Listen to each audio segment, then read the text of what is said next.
It's really a great honor and pleasure to welcome all of you, and particularly President Duque, and so many of the members of his delegation, ministers, and members of the EU team. And so for us, this is a great opportunity. We're very happy to have all of you here, and very happy to have you in particular. If I may, I'd like to start with a few words about the International Crisis Group, of course, and then we will get started. Some of you may not know the organization. This is an organization that is now almost a quarter century old, and our trademark is that we are present in the countries that we cover, such as Colombia, but los also países throughout que the world. cubrimos, como Colombia y otros países, decenas de países en el mundo, y nuestra forma de trabajar es tener personas en el país trabajando, hablando con todo el mundo, escuchamos a todos y después procuramos desarrollar ideas con base en esas conversaciones para resolver, mitigar o prevenir un conflicto letal. Nosotros no pontificamos, sino que procuramos escuchar y con base en lo que oímos a todos llegamos a ideas y soluciones prácticas y realistas con las que no todo el mundo está de acuerdo, pero procuramos abarcar los intereses de las partes interesadas y nosotros tratamos colocarnos en los zapatos de los tomadores de decisiones, pero con nuestro corazón activista.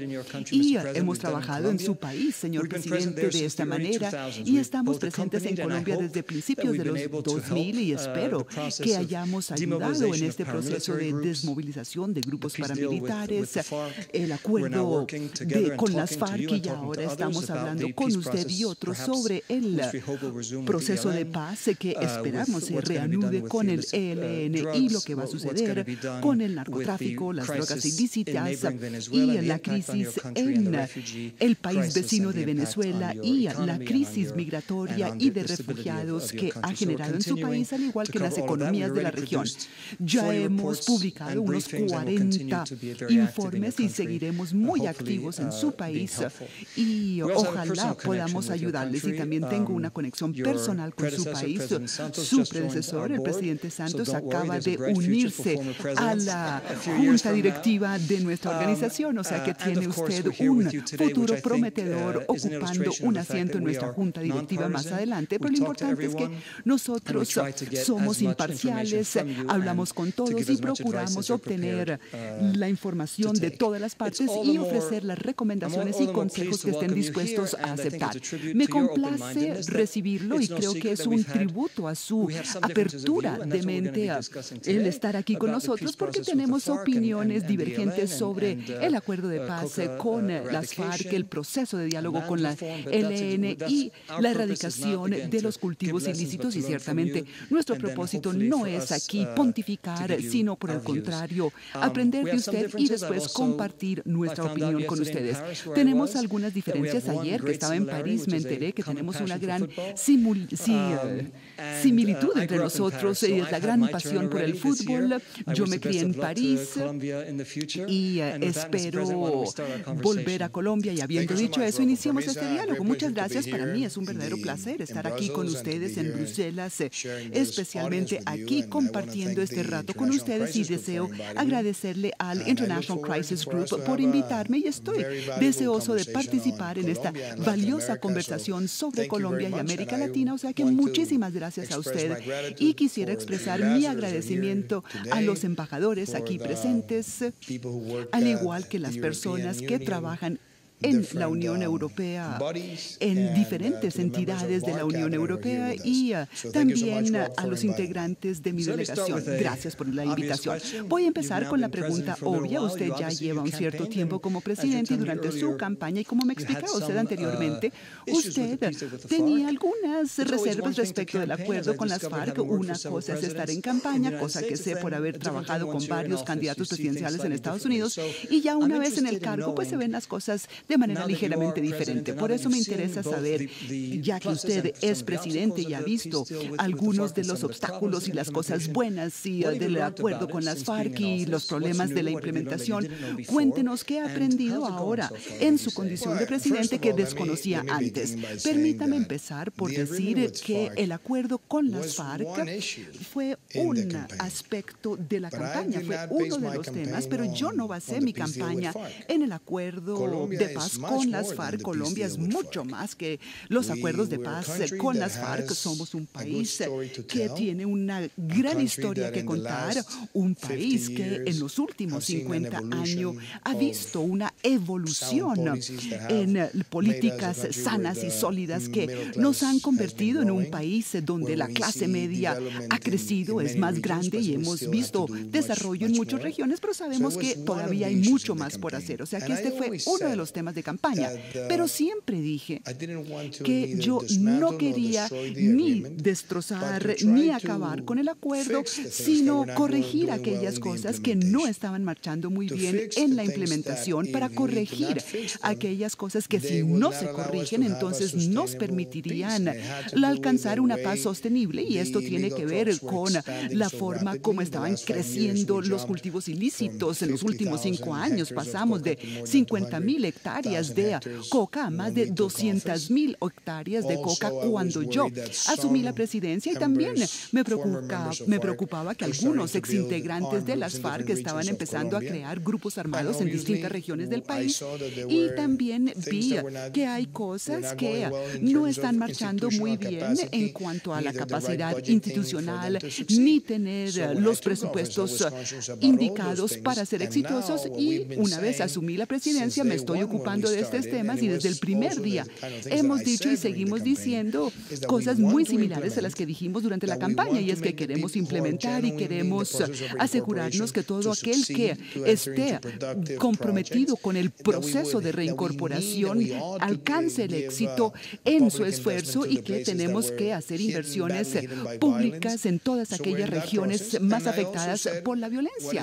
Y también he dicho que tendré cero tolerancia con aquellos que quieren continuar en la delincuencia, y que estas personas serán llevadas a la justicia si insisten en delinquir. Y ahí están las cosas con el proceso de paz con las FARC, y creo que el embajador Lombard, ella me acompañó junto con otros integrantes del cuerpo diplomático hace 10 días a visitar uno de los campos transicionales de las FARC, y transmití exactamente el mismo mensaje: los vamos a apoyar porque ustedes están haciendo una transición de forma auténtica hacia la reconciliación, y estamos ahí para apoyarlos. Pero si alguno está interesado en volver al narcotráfico o al delito, pues los llevaremos a la justicia. Muchas gracias por eso. Y usted sí dijo que hay algunos aspectos que usted desea modificar. ¿Nos podría contar?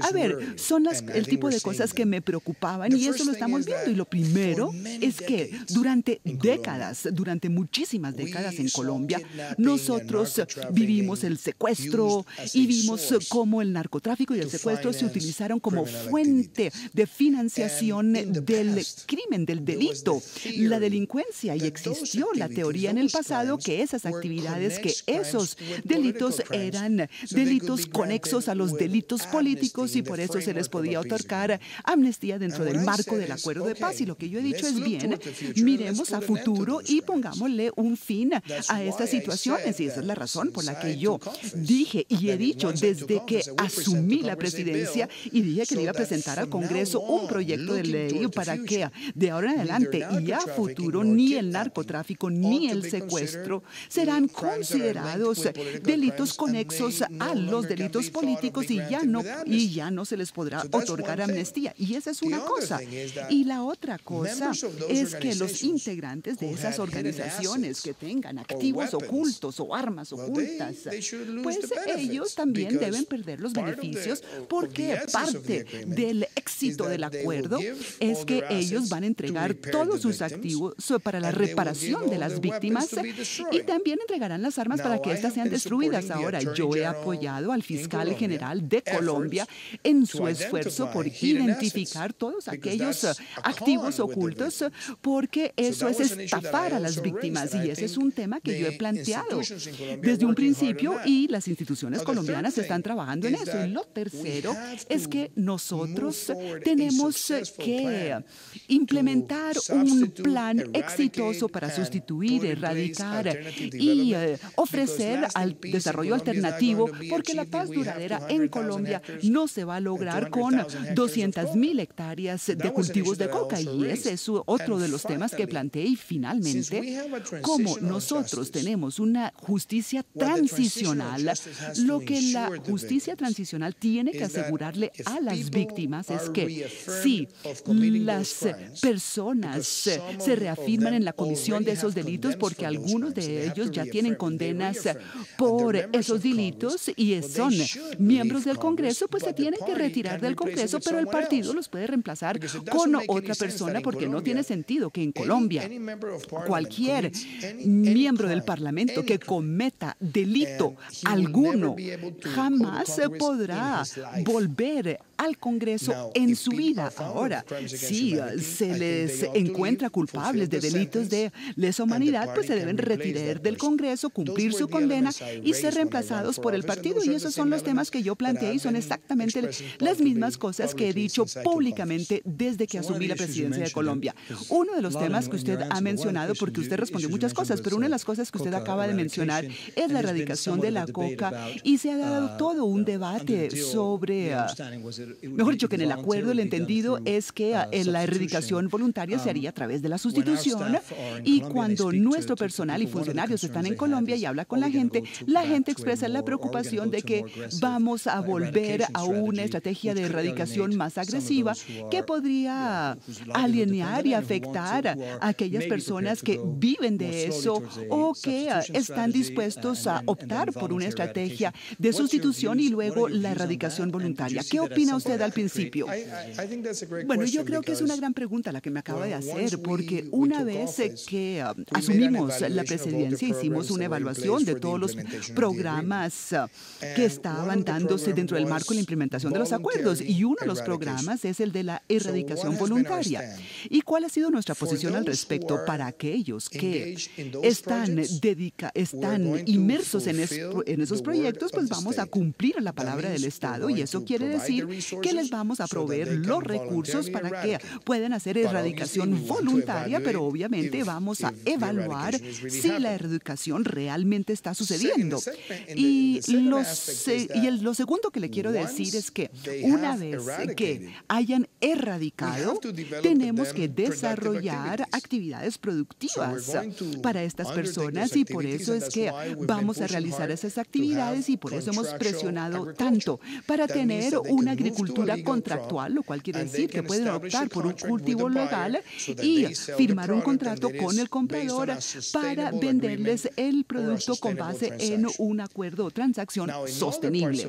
Ahora, en otras regiones del país, ciertamente necesitamos combinar estos elementos, y lo que pasa es que el cultivo de la coca en Colombia es algo que está por fuera de la ley, y esa es la razón por la que en Colombia está prohibido cultivar coca. Pero hay otras regiones donde necesitamos identificar cuál es el mejor curso de acción, o lo hacemos con el Estado, lo hacemos juntos, lo hacemos de manera voluntaria u obligatoria, pero tenemos que utilizar todos los instrumentos a nuestra disposición. En algunas regiones simplemente estamos viendo un cultivo industrial financiado por los carteles mexicanos en ciertas partes del país que se han aliado con exintegrantes de las FARC o nuevos grupos armados que se han establecido. Entonces tenemos que ser muy duros y decididos a eliminar la cadena logística, y también tendremos que ser mucho más estrictos en la interdicción y poner fin al suministro de precursores. Es decir, tenemos que combinar todos los instrumentos, pero yo creo que lo más importante, lo fundamental, es que la erradicación y sustitución tienen que ir de la mano con el desarrollo alternativo, y nosotros estamos tratando de montar esos proyectos en aquellas regiones donde hemos visto este crecimiento exponencial de cultivos ilícitos en los últimos 5 años. Muchas gracias. Otro tema del que hemos oído hablar y hemos recibido preguntas, y es un tema de preocupación para muchos colombianos, es que hay muchos activistas sociales, personas a favor de la reforma agraria y de tierras. Bueno, yo sé que esto no empezó con su administración, sino antes, pero lamentablemente se han presentado demasiados asesinatos. ¿Qué se puede hacer al respecto? Yo soy el primero que ha denunciado todos esos problemas, y yo estoy sumamente preocupado con el asesinato de activistas sociales. Y cuando en mi discurso discurso de posesión, yo dije que desde diciembre 2016, que es cuando se firma el acuerdo, aproximadamente unos 320 líderes sociales han sido asesinados. Ahora, ¿quién ha matado a esos líderes? Es una de las principales preguntas y por eso es que hemos trabajado con la Fiscalía en la identificación de los autores intelectuales y materiales de estos crímenes para llevarlos a la justicia y que sean castigados. Y creo que el fiscal ha hecho una gran labor en la identificación de las personas detrás de esos ilícitos, el nivel de identificación es como del 50% y a esas personas hay que llevarlas ante la justicia. Pero desde que se inicia nuestra administración, llamamos a la oficina del fiscal general, tenemos una oficina independiente para la protección de los derechos humanos que se llama la Defensoría del Pueblo y llamamos al Procurador General, a todas las entidades y estamos próximos a lanzar una política de prevención y protección de grupo e individual de líderes sociales. Y yo estoy convencido que esos delitos son no se pueden permitir y nosotros queremos asegurar mejores estándares de protección de líderes sociales y eso está en nuestro interés. Nosotros queremos que esos intereses, nosotros queremos que todos esos instrumentos de protección de derechos humanos estén vigentes y aplicables en Colombia. Algunos de los perpetradores de esos crímenes son organizaciones que están detrás de las operaciones del narcotráfico o son ex integrantes de las FARC o ex paramilitares y tendremos entonces que desmantelar todas esas organizaciones y mi campaña se basó en la legalidad y el Estado de Derecho y yo no veo una diferencia entre un paramilitar, un narcotraficante, un integrante de un grupo guerrillero o un grupo armado ilegal. Tenemos que llevarlos a todos ante la justicia porque no podemos permitir que se ponga en peligro una sola vida humana en Colombia por parte de estas organizaciones. Muchas gracias. Como usted me explicaba, la implementación es mucho más difícil. Una cosa es lo que está sobre papel y otras cosas habrá que superarse durante la implementación. Hay otro proceso en curso con el ELN, que en este momento está congelado. Usted ha pedido que el ELN haga ciertas cosas para reanudar las conversaciones con ese grupo y que también estén de acuerdo con detener toda actividad criminal, que creo que es como lo ha dicho usted. ¿A usted le preocupa que si este tema no se aborda cuanto antes, la combinación del ELN, narcotráfico y disidentes de las FARC va a crear una situación de seguridad muy difícil de abordar? ¿Y qué opina usted de la urgencia de reanudar las conversaciones con el ELN y el cumplimiento de las condiciones? Mire, yo nací en 1976 y el ELN nació en los 60. Desde que yo era muy jovencito, desde que era muchacho, he visto al ELN cometer los crímenes más violentos y brutales que puedan imaginar. La semana pasada estuve en una aldea, un municipio llamado Machuca. Hace 20 años en Machuca el ELN colocó una bomba contra el oleoducto. El petróleo se fugó, llegó hasta un río, esta fuga de petróleo, y eso inició un fuego, es decir, todo el petróleo que bajaba por el río se convirtió en un fuego enorme y mató más de 80 personas en una de las comunidades más vulnerables de Colombia. Y entre esas 80 personas, 30 niños fueron incinerados. Y eso es algo que sucedió hace 20 años. Cuando yo me posesioné el 7 de agosto, yo dije que iba a evaluar los 17 meses de conversaciones con el gobierno anterior y el ELN. Y encontramos que durante las conversaciones 432 crímenes fueron cometidos que incluyen 100 muertes. Habían secuestrado personas y yo me dije a mí mismo, evaluando pues todo esto, ¿cómo puedo yo permitir que continúen los diálogos mientras están cometiendo todos estos crímenes. Entonces yo tomé una posición y mi postura es tan sencilla como esto. Si el ELN quiere hablar de paz, yo estoy listo. Pero tendrá que liberar a todos los secuestrados y también tendrá que ponerle fin a la violencia. Si ellos cumplen esas dos premisas, ahí estaré. Listo y listo para seguir adelante. Pero yo no voy a permitir que sigan haciendo lo que han hecho con gobiernos anteriores y sigan haciéndolo con mi administración. Me pregunta si hay riesgos. Claro que hay riesgos y tratarán de utilizar más violencia, y si tratan de hacerlo, ellos mismos están delegitimizando, porque yo no puedo darle al pueblo colombiano la idea de que uno se puede ganarse la posibilidad de hablar del Estado mientras se recurre y se utiliza la violencia. Y una de las cosas que hemos diferenciado desde el primer día de mi administración es que nosotros queremos embarcarnos en un diálogo con todos los ciudadanos. Todos los sábados vamos a un lugar diferente y pasamos 7, 8, 9 horas y, si es necesario, más tiempo con el gabinete entero para hablar con las comunidades sobre sus preocupaciones, sobre las cosas que no les gustan, las promesas que sienten no han sido cumplidos, y procuramos resolverlas.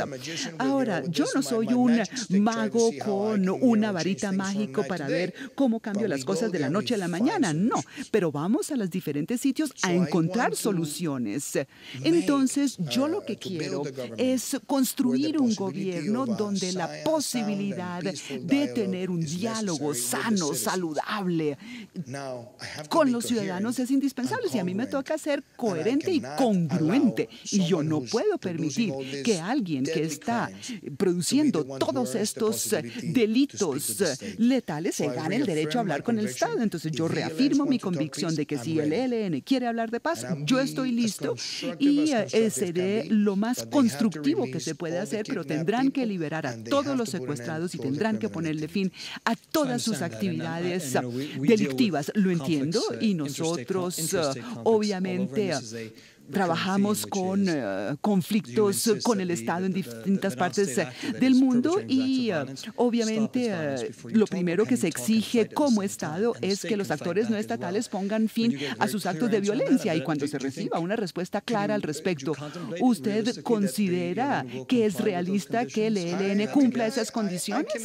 A ver, mire, yo no puedo hablar a nombre del ELN. Lo que sí le puedo decir es que en Colombia sí tenemos grupos tan grandes como el ELN, que en este momento se llaman los grupos armados organizados, y para mí el ELN es otro GAO.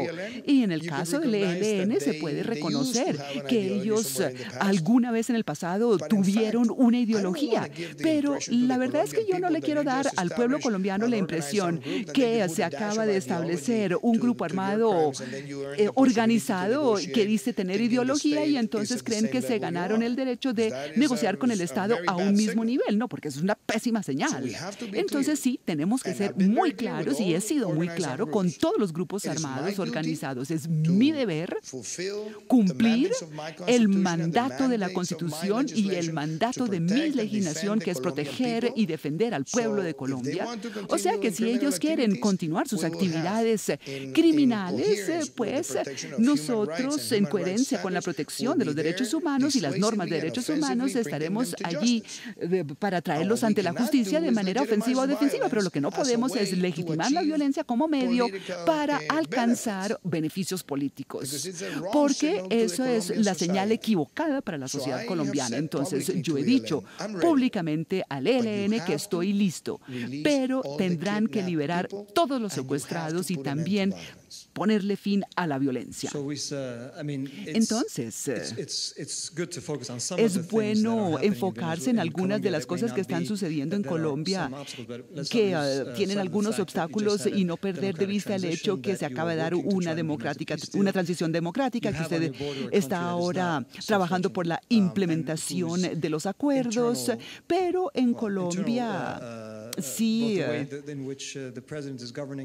vemos que el flujo de migrantes desde Venezuela le está creando problemas a Colombia. Pero, ¿qué piensa usted de la situación crítica de Colombia? Entiendo que usted ha dicho que no cree en una solución militar o una intervención militar, pero entonces, ¿qué necesita hacerse por este país que está viviendo uno de los colapsos económicos más catastróficos de la historia para lograr encarrilarlos por otro camino? Bueno, yo diría que lo que tenemos en Venezuela es una dictadura. Es una dictadura que ha aniquilado los poderes independientes. Es una dictadura que ha destruido el aparato económico. Es una dictadura que ha destruido todas las libertades individuales y día a día, segundo a segundo, minuto a minuto, hora a hora, día a día, semana a semana, están yéndose contra la oposición. La gente en este momento en Venezuela tiene hambre, está sintiendo que ha perdido la esperanza, y eso es lo que los está llevando a emigrar. Ahora, mi posición es que nosotros tenemos, aun cuando esto genere estrés fiscal y genere estrés social, nosotros tenemos que tener una política migratoria de brazos abiertos. Tenemos que darles esperanza en Colombia. Tenemos que darles salud. Tenemos que hacerles sentir que estamos ahí para ellos, porque ellos estuvieron ahí para Colombia hace 70, 60 años, cuando hubo una gran migración de colombianos hacia Venezuela. Hoy tenemos que hacer lo mismo. Yo no voy a cerrar la frontera colombiana. Y yo sé que esto genera estrés fiscal y social, pero yo creo que le hemos dado una lección al mundo.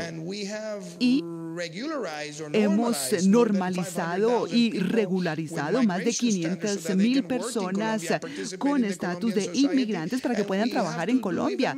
Y yo creo que tenemos que hacer incluso mucho más. Pero yo diría que esta es la peor crisis migratoria y humanitaria que hemos visto en la historia reciente de América Latina, y esto no es un problema que pueda resolver Colombia por sí sola. Y esa es la razón por la que elevamos la discusión, y esa es la razón por la cual, cuando estuve en la Asamblea la Asamblea General de Naciones Unidas, organizamos un panel con otros países y decidimos crear un fondo multilateral para dar asistencia humanitaria, y tendremos que coordinar y ver cuáles son los otros países de América Latina que también pueden dar estado de protección temporal a la mayoría de los migrantes, y eso es algo que hay que hacer de manera conjunta. Yo estoy convencido que este es uno de los principales retos que enfrentamos en América Latina, y creo que la forma como lo estamos manejando, la señal que estamos mandando de estar haciendo esto de manera fraternal, con fraternidad, es algo que el mundo entero tiene que ver. En Europa lo hemos visto. Ustedes vieron cómo erupcionó la crisis humanitaria. Siria y Alemania recibió más de 1 millón de migrantes. Turquía recibió 3.6 millones en cuestión de 6 años. Pues nosotros hemos recibido casi que 1 millón de venezolanos en menos de 2 años. Y yo sé que estamos bajo mucha presión, pero eso me lleva a mi convicción de que tenemos que ser mucho más grande que eso y mostrarle al mundo que nosotros tenemos que comportarnos como hermanos ante esta crisis humanitaria en Venezuela. Y permítame agregar una cosa más. Usted me preguntó por cómo arreglarlo. Y obviamente ese es el otro gran reto. Si la dictadura no llega a su fin, entonces continuarán los flujos migratorios y se volverán cada vez más fuertes. Y por eso estoy convencido que el mundo tiene que aislar al dictador. Por eso es que he denunciado a Maduro ante la Corte Penal Internacional, y hemos recibido el apoyo del presidente de Argentina, Perú, Paraguay, Chile. Hace poco el primer ministro Trudeau de Canadá también nos dio su apoyo, al igual que el presidente Macron de Francia. Yo espero espero que los demás países de Europa apoyen esa denuncia que hicimos. Y la solución, como yo la veo, no es una intervención militar, sino creo que el pueblo venezolano necesita sentirse libre de protestar y de exigir una transición sin tener a los militares inhibiendo la expresión democrática del pueblo. Usted lo ha expresado muy claramente y nosotros hemos estado pensando en cuáles son las cosas que se puede hacer con el presidente Maduro, que se está convirtiendo en dictador a pasos agigantados, y puede que reaccionen al aislamiento mundial y las amenazas de rendición de cuentas y responsabilidad. Puede que sí o no, porque sí hemos visto otros casos donde los regímenes se vuelven aún más decididos a continuar con lo que llevan haciendo, pero no sé si usted ha hablado con algunos países diferentes de la región para ver si entre todos pueden presionar una transición sin sobresaltos. Yo creo que la idea de sostener un diálogo en Venezuela ha sido utilizada por el dictador para permanecer en el cargo. Porque todo símbolo o todo promoción del diálogo, él lo ha utilizado como una herramienta para permanecer en el cargo y de hecho se ha vuelto cada vez más brutal. ¿Cómo es posible que una persona como Leopoldo López haya sido abusado de todos sus derechos democráticos ante los ojos del mundo? ¿Cómo es posible que hace unos pocos días uno de los líderes de la oposición apareció muerto en una cárcel y todo esto ante los ojos del mundo? ¿Cómo es posible que él haya trasladado personas de cargos que eran gobernadores, alcaldes, y los meten en la cárcel en un sistema judicial que está absolutamente controlado por él? Ese es el tipo de cosa que está sucediendo. Y yo recuerdo cuando eso sucedía en otros países de América Latina, el mundo entero reaccionó con mucha fortaleza. Y yo creo que debemos lograr a través de medios diplomáticos que otros países nos apoyen en este esfuerzo, y por eso lo denuncié ante la Corte Penal, y yo espero que otros sigan el ejemplo del presidente Macron de Francia aquí en Europa. ¿Por qué? Eso es lo que debe hacerse, y esa es una de las razones por las que se creó la Corte Penal Internacional. La mayoría de los casos se han presentado en África, pero este está sucediendo en América Latina y ha sido aún más brutal que lo que hemos visto en el África. Entonces, esa es una herramienta a nuestra disposición. Entonces, que si eso lo va a llevar a dimitir, probablemente no, pero él tiene que ver que el mundo se lo está exigiendo. Ahora, yo también creo que hay que imponer sanciones más fuertes, pero no contra el pueblo venezolano, sino contra el dictador y su círculo más cercano en el poder, que se congelen sus activos, que se expropien, que se limite su movilidad. Todas esas son sanciones muy valiosas, y a mí me encanta que la Unión Europea haya introducido sanciones al igual que Estados Unidos, y otros países deben hacerlo, y esto también debe suceder al interior del Consejo de Seguridad de Naciones Unidas. Ahora, yo no voy a predicar ni pontificarle a otros países ni a los miembros del Consejo de Seguridad de la Unión Europea o el P5, pero sí necesitan ver lo que está sucediendo en Venezuela, y mi esperanza es que la evidencia que todos estén viendo deben llevarlos a desconectar a Maduro en vez de apoyarlo, porque él está creando la crisis humanitaria y migratoria más apocalíptica posible. Y se lo he dicho varias veces aquí. Yo sé que usted se va a reunir con muchas de las personas aquí presentes, y usted ya ha mencionado algunas cosas que estos países pueden hacer, pero ¿qué otra cosa quisiera usted que hicieran los países europeos respecto de Venezuela o el proceso de paz? ¿Hay algo específico? Mire, yo he recibido ante todo el decidido apoyo en favor de mi administración del embajador Lombard, y no lo digo porque ella esté aquí, sino porque nos reunimos regularmente en Colombia y ella obviamente está dispuesta a apoyarnos en la implementación de los acuerdos y de corregir las cosas que requieren corregirse. Eso en cuanto al proceso de paz. Y respecto de Venezuela, debo reconocer que sí he recibido apoyo.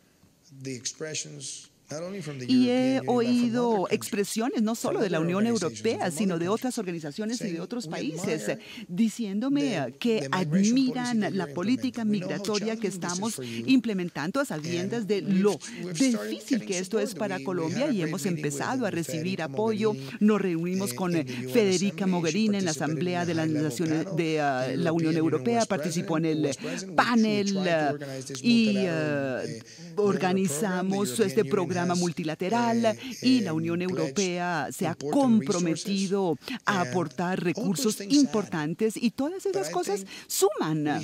Pero yo creo que tenemos que hacer algo incluso más fuerte en cuanto a la crisis migratoria, no solamente para proveer asistencia humanitaria, sino ejercer toda la presión diplomática sobre la dictadura para que se haga una transición hacia la democracia y que el pueblo venezolano recupere sus libertades, y eso yo creo que eso es lo que hay que hacer. Pero yo no vine aquí ni a pontificar, sino a interactuar, y yo lo que quiero es presentar la evidencia que hemos visto en Colombia y hacer un llamado para una reacción internacional a favor de los migrantes, y también hacer un llamado de una respuesta internacional para prevenir la crisis humanitaria y evitar que esta se empeore.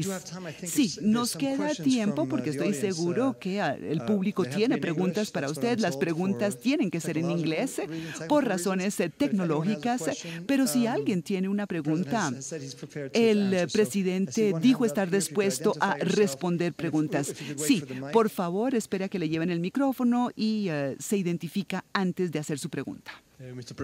Señor presidente, yo vengo del periódico El Universal de México. Usted habló de los carteles mexicanos. ¿Podría explicarnos cuáles son las actividades de los carteles mexicanos en su país y cuál es el impacto de estos carteles sobre el proceso de paz?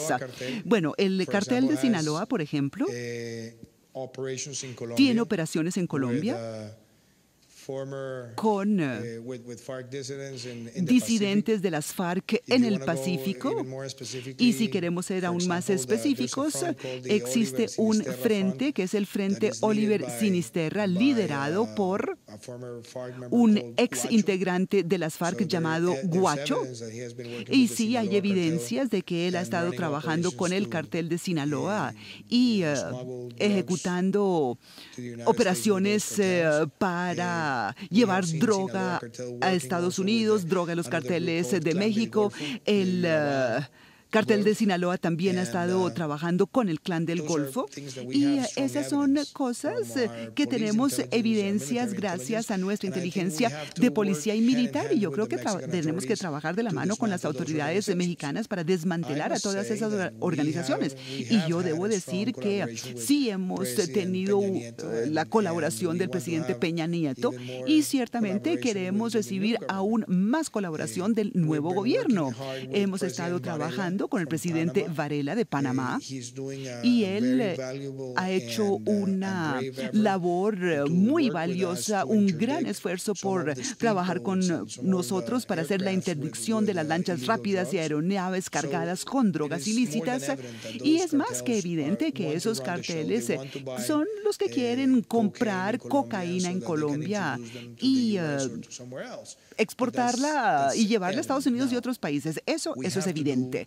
Pero nosotros sí tenemos que tener una política integral que abarca la prevención del lavado de dinero, interdicción, romper la cadena de abastecimiento y suministros del narcotráfico, hacer que el mercado mundial de los precursores químicos sea más transparente y obviamente también necesitamos ponerle fin a los cultivos ilícitos, erradicación, sustitución y desarrollo alternativo, y todos tenemos que trabajar juntos. Y solamente mencioné el cartel de Sinaloa, pero en el pasado y todavía existen evidencias en el aire sobre los Zetas, la familia y exintegrantes de estas organizaciones trabajando con esas organizaciones en Colombia. Por lo tanto, es nuestro deber trabajar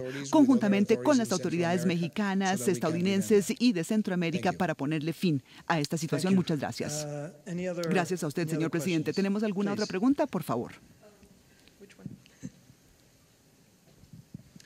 Brian Lift, del Ministerio de Relaciones Exteriores de Irlanda. Obviamente, hablamos de Colombia hoy. Es una discusión que todos conocemos y a pesar de todos los retos y desafíos que usted, presidente Duque, ha mencionado, sí es una historia que nos trae buenas nuevas en un mundo tan convulsionado. Mi país, y le pido a otros países de la Unión Europea que amplíen su relación con Colombia en este momento, y a pesar de todos los retos y desafíos que usted ha mencionado, ¿podría hablarnos sobre sus esperanzas para la cooperación económica con los países de la Unión Europea y también el fortalecimiento de la relación con la Unión Europea misma? Bueno, lo que me gusta de su pregunta, y obviamente entiendo que dentro del marco del análisis riguroso que hace una entidad como el International Crisis Group, habrá que enfocar la conversación en temas relacionados con conflicto, con la resolución del conflicto, con la paz. Pero hay otra faceta de la historia de Colombia, que es la de un país que ha crecido de manera constante, que tiene una clase media mucho más grande, que tiene una base industrial importante, que está conectada con el mundo a través del comercio.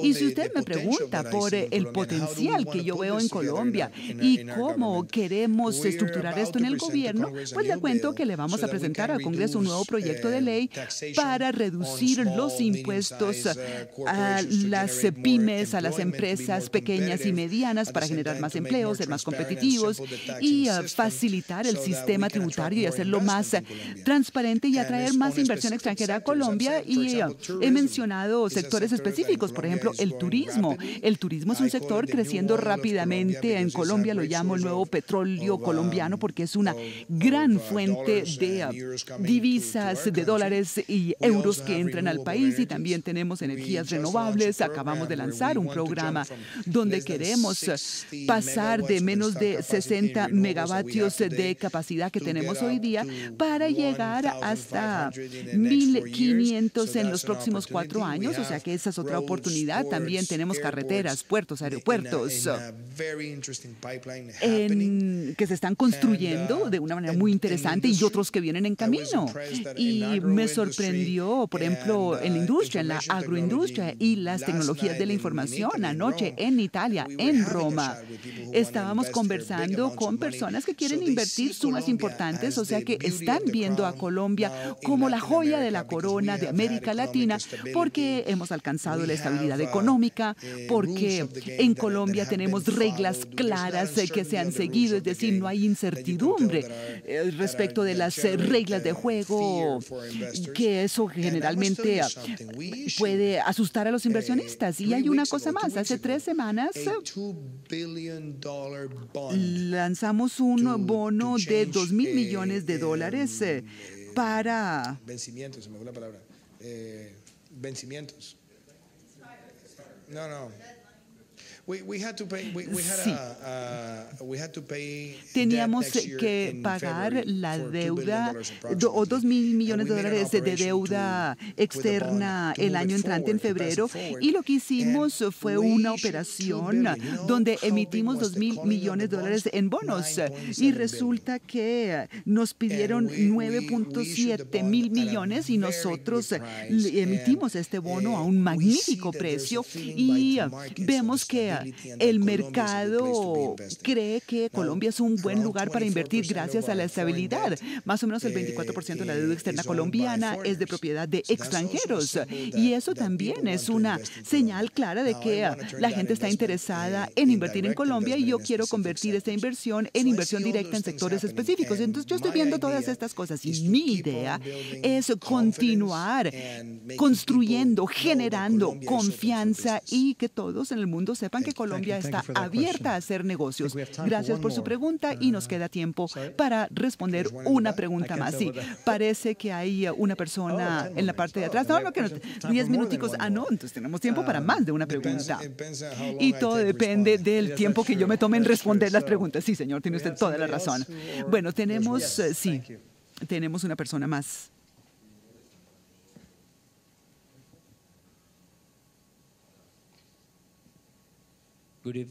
Muy buenas noches, señor presidente. Me llamo Alberto Sánchez y yo vengo de la Agencia Noticiosa Española.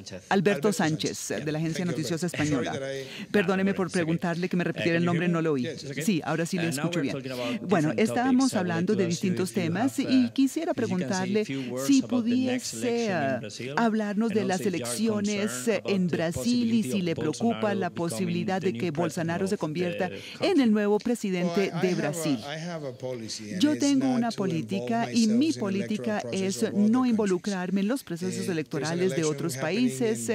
En unos pocos días será la elección y yo quiero ser respetuoso de la decisión tomada por el pueblo de Brasil. Y también debo decir que tenemos que construir una muy buena relación con Brasil. Todos los países de América Latina tenemos que hacerlo, porque Brasil es uno de los grandes jugadores y debemos hacerlo porque Brasil representa un motor de crecimiento en Mercosur. Tenemos que hacerlo porque Brasil es un país vecino, o sea que tenemos múltiples razones para hacerlo. Y todo lo que yo espero es que quien quiera gane la elección tenga la idea de trabajar de la mano, hombro a hombro con América Latina para mejorar la integración. Nosotros queremos aún más integración que menos. Queremos estar en capacidad de construir más mercados en vez de reducir mercados. Y necesitamos encontrar solidaridad con la crisis humanitaria de Venezuela. Entonces, yo creo que usted entiende mi mensaje. Mi mensaje es claro. Yo no voy a expresar una opinión política porque no sería respetuoso de mi parte hacerlo. Sería irrespetuoso con el pueblo del Brasil. Y quien quiera que gane la elección encontrarán en Colombia y en mi persona un gobierno y un presidente dispuesto a fortalecer lazos con Brasil y también invitar a Brasil a participar activamente en este proceso de integración que pueda no solo irradiarse, sino irrigar mejores oportunidades para todos nuestros pueblos. Muchísimas gracias. Tenemos una pregunta más.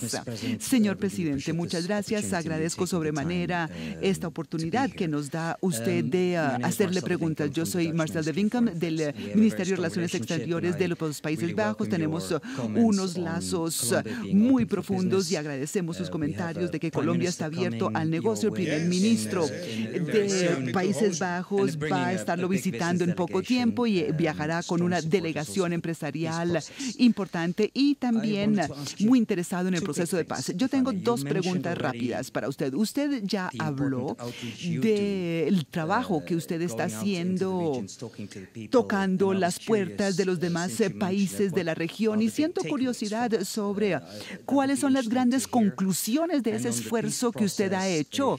Y usted ya habló de la importancia de la justicia transicional respecto del proceso de paz y me estaba yo preguntando cómo ve usted el papel de la jurisdicción especial para la paz. Bueno, yo creo que aquí hay dos preguntas. La experiencia de los consejos organizados los sábados ha sido muy interesante, pero el gran reto es que hay demasiadas necesidades y muy pocos recursos. Nosotros estamos en un país donde encontramos ciudades que no tienen nada que envidiarle a las ciudades europeas en cuanto a vías, a conectividad, sanidad, a banca y servicios y demás. Pero luego encontramos otras partes en Colombia donde encontramos regiones en transición, donde les está yendo bien y otras que sí están muy rezagadas. Por ejemplo, nosotros estuvimos en La Guajira, un departamento hermoso en el norte de Colombia, y en las zonas rurales tenemos un cubrimiento de agua del 4%, que eso es similar a los estándares del África subsahariana. Entonces hemos lanzado un programa para subir el cubrimiento al 86% de la población para el 2022, y habrá que invertir unos $50 millones para lograrlo, y eso es todo un desafío cuando uno sabe que tiene todas esas necesidades. Pero bueno, estamos trabajando en eso, y también hicimos una gran inversión en educación. Acabamos de aprobar el presupuesto de educación más alto en la historia de Colombia, al igual que la mayor inversión en educación en la historia colombiana, pero igual necesitamos más recursos para estos sectores, y obviamente manejar esa situación donde se tiene tanta ansiedad en la asignación de recursos y una capacidad limitada, pues eso naturalmente es un reto al que hay que hacerle frente a diario.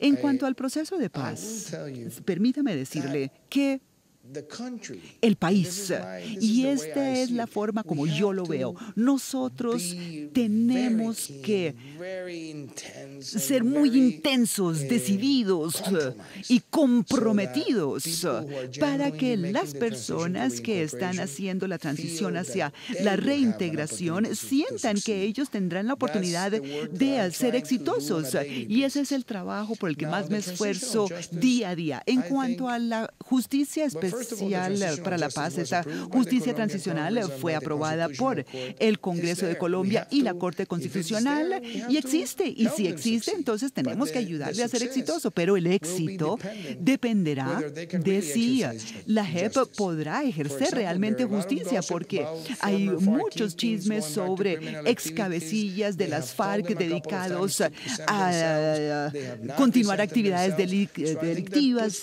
Los han llamado, no se han presentado, y yo espero que ellos encuentren la facultad y capacidad y autoridad de ejercer disciplina. Y si llega a enterarse que estas personas están otra vez dedicadas al crimen, espero que tengan una posición muy fuerte y les digan, bueno, salen del proceso y tendrán que ser llevados ante la justicia ordinaria del país a través de la Fiscalía. Pero yo quiero expresar que el éxito de la justicia transicional depende de eso, y también depende de la capacidad que tenga la JEP de garantizar que se logrará la verdad, justicia, reparación y cero repetición. Muchísimas gracias. Bueno, me acaban de decir que tenemos que terminar, pero por el tono de las últimas preguntas, creo que le queda claro, señor presidente, que hay un gran deseo de ayudar a su país. Su país es un país de buenas noticias. Nosotros hemos manejado crisis en donde nos toca manejar lo peor, y en el suyo hay que manejar lo mejor. Ustedes tienen los cimientos, las bases, el apoyo que se requiere, no solo en esta sala, sino por fuera de esta sala. Y quisiera agradecerle a nombre de todos por reunirse con nosotros, responder preguntas. Esto fue maravilloso para nosotros y para todos, y le ayudará a muchas personas a entender mejor al país y le ayudará en su difícil tarea. Muchísimas gracias a usted por invitarme. Fue un placer acompañarme.